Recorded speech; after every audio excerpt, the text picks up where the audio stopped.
gözlerini nur sibelsin tılınlarına aytırsın ya ganlıysın yigit min soqlana hiç yalmışam.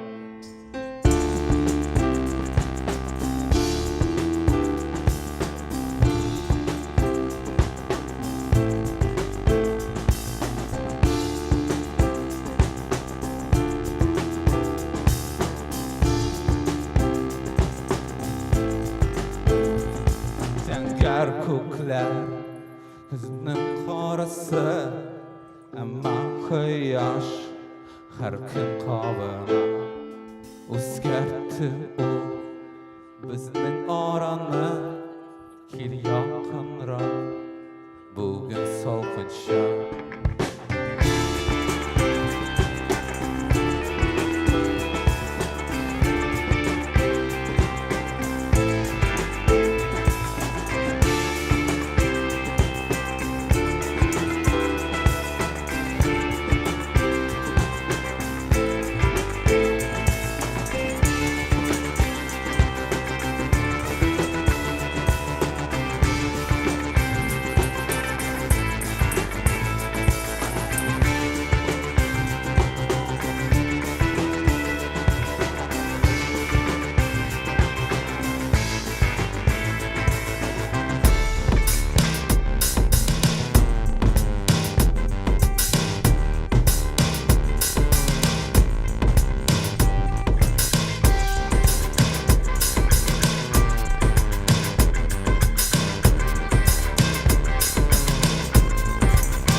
Sıklı sahipler, sarı yıllar bizden kümleşer.